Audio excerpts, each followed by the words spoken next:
আর আরেকজন প্লেয়ার যেটা আমরা উনার মানে ক্যারিয়ারের একদম সারা জীবনই দেখেছি উনি নাটকে ভরপুর।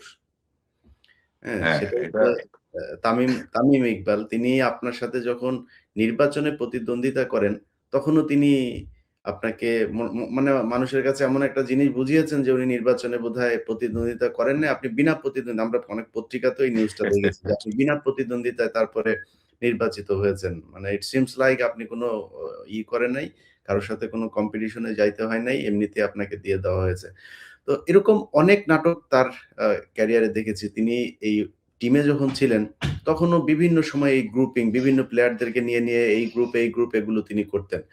এবং তার হয়ে কিছু সাংবাদিক, বিশেষ করে আমি একজনের কথা বলি যে রিয়াসাত আজিম। তিনি দেখলাম আপনাদের এই খেলাটাতে না যাওয়ার কারণে তিনার অনেক ধরনের বিশ্লেষণ একদম ধ্বংস হয়ে গেল, শেষ হয়ে গেল কি মানে উনি প্রতি ঘন্টায় এগুলোর আপডেট জানাচ্ছিলেন।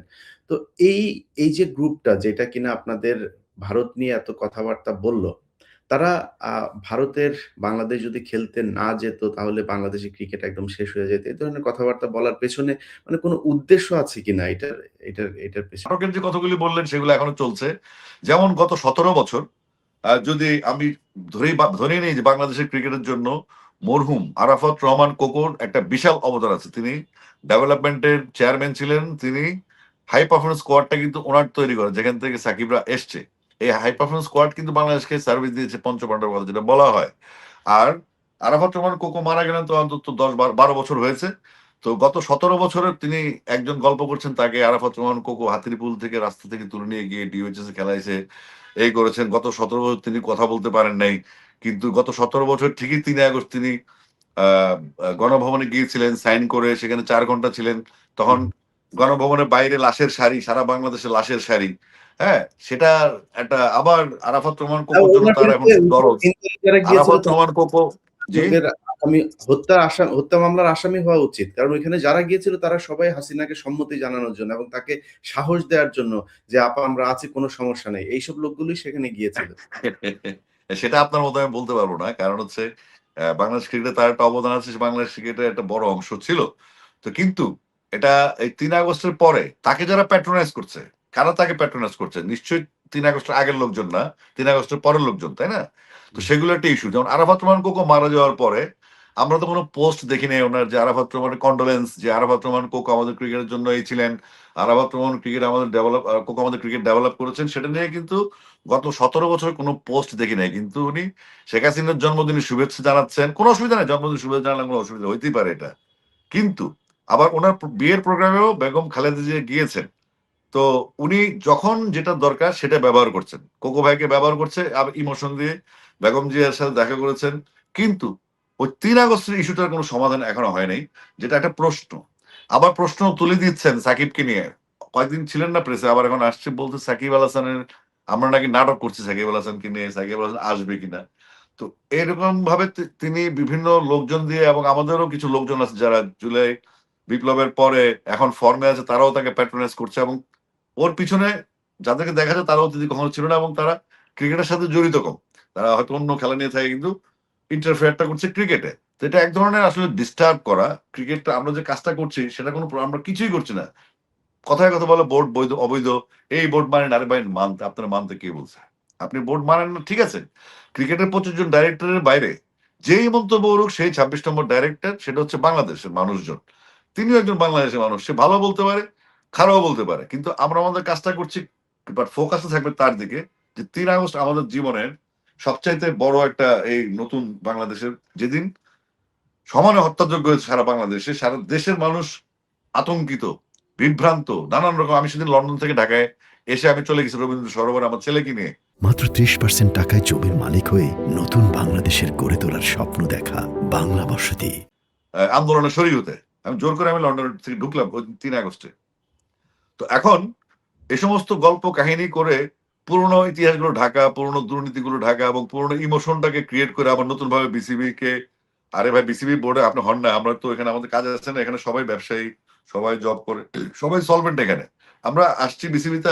আপনার একটা প্রশ্ন তুলে দিচ্ছি না, পরে ভুলে যাবো, সেটা হচ্ছে আমার নির্বাচিত হওয়া নিয়ে ব্যাপারটা। বেসিক্যালি আমার যে পোস্টটা চট্টগ্রাম বিভাগীয় ডিরেক্টর, সেখানে প্রার্থী ছিলেন আমাদের ব্যারিস্টার জনাব মীর নাসির। তো আমি তখন নিউ ইয়র্কে ছিলাম। নিউ ইয়র্কে আমি তখন স্বাভাবিকভাবে আমাদের 11টা ভোটার সেখানে আছেন। তো 11টা ভোটারের সাথে আমার কথা বলতে হবে কাউন্সিলরদের সাথে। তো কাউন্সিলরদের কথার এক পর্যায়ে আমি আপনার মীর হেলাল সাহেবকে ফোন দিয়েছি।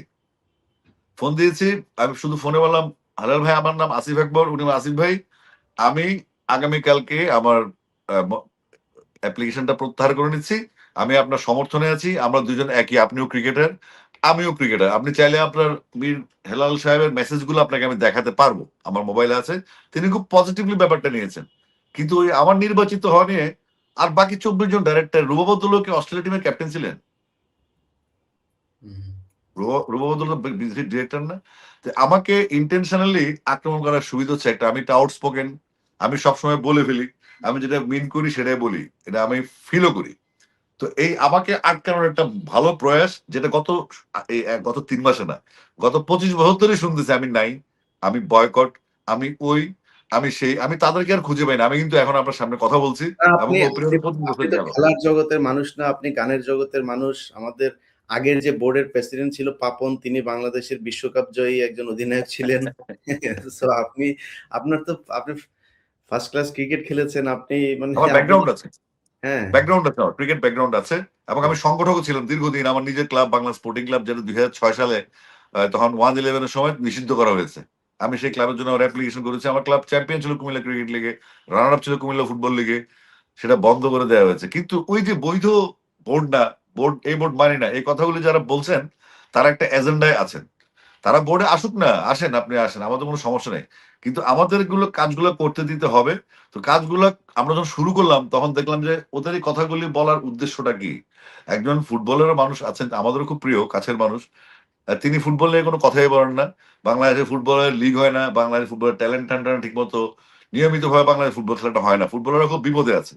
তো সেগুলো নিয়ে কথা না বলে তার অতিরিক্ত একটা আগ্রহ দেখা যাচ্ছে ক্রিকেট বোর্ড নিয়ে, যেটা তার সাথে যায় না। অর্থাৎ তিনি একটা দলের ক্রীড়া সম্পাদক এবং আমার হাত ধরে বেসিক্যালি তার রাজনীতিতে আসা, বিএনপি রাজনীতিতে। এজন্য আমি তার সম্বন্ধে কিছু বলব না। শুধু তার একটু সুচিন্তিত বোধোদয়ের অপেক্ষায় আছি আমি, যে কোন বিষয়টা নিয়ে আসলে কথা বলতে হয়। তিনি একজন ক্রীড়া সম্পাদক, তিনি এখনো ক্রীড়া মন্ত্রীও না, প্রধানমন্ত্রীও না। নির্বাচিত হবেন, তারপরে কি হবেন সেটা আপেক্ষিক ব্যাপার। কিন্তু এই সময় এসব কথাগুলো বলাতে উনার নিজেরও কিন্তু সম্মানহানি হচ্ছে, আপনি কমেন্ট বক্সে গেলেই পাবেন। তো আমাকে প্রোটেকশন মানে আমাকে আটকানোর যে চেষ্টাগুলো অতীতে ছিল সেগুলো থাকবে। কারণ আমি আউটস্পোকেন। আমি বলে ফেলি। আমি ভাবি না যে আমার ভবিষ্যৎ কি হবে। আমার মনে হচ্ছে এই মুহূর্তে বাংলাদেশের এটা করা উচিত, এই মুহূর্তে বাংলাদেশে এটা হওয়া উচিত না। এগুলো আমি বলে ফেলি। যে কারণে আমার শত্রুতা, আপনি যদি তলে, তলে মিষ্টি, মিষ্টি কথা স্মাইল দেবেন, আপনি খুব বিনয়ের সাথে এটা চিপা-চাপায় যোগাযোগ রেখে চলবেন। এটা তো আমার নেচার না ভাই। এটা আমি তো এই সমস্যা। নেচারের লোক না। বাংলাদেশে আপনার এই ধরনের লোকজন হওয়াটা সমস্যা। যাই হোক আসিফ ভাই, আচ্ছা। আমরা কারেন্ট এডিশন এর একেবারে শেষের দিকে চলে এসেছি। আপনার কাছে আপনি একটু আগে আমি যখন বলছিলাম যে তামিম ইকবাল তিনি ৩ তারিখে প্রধানমন্ত্রীর কার্যালয়ে গিয়েছিলেন সাবেক স্বৈরাচার পলাতক শেখ হাসিনার অফিসে। তো ৫ তারিখে বাংলাদেশ স্বাধীন হয়েছে। ওই সময়টা ছিল হচ্ছে ৩ তারিখে বাংলাদেশে লাশের বন্যা বয়ে যাচ্ছে। ওই সময় তিনি আপনার করলেন, ৩ তারিখে ৪ গেলেন। ঘন্টা ছিলেন হ্যাঁ, গণভবনে। এবং আমি বলার পরে কিন্তু আপনি হেসে দিয়েছেন এবং বলছেন যে এটা আপনি বলতে পারেন, আপনি বলতে পারেন না। মানে বিষয়টা খুব সিরিয়াস না এখন বাংলাদেশে। যদি সিরিয়াস না হয়, তামিম ইকবালের সাথে যদি সাকিব আল হাসানকে তুলনা করা হয়, তাহলে এটা বাংলাদেশের মানুষ চোখের সামনেই মানুষ বলতে পারবে যে কোথায় সাকিব আল হাসান আর কোথায় তামিম ইকবাল। সেই সাকিব আল হাসান তো ৩ তারিখে প্রধানমন্ত্রীর কার্যালয়ে গিয়েছে, এটার প্রমাণও আমরা পাই নাই।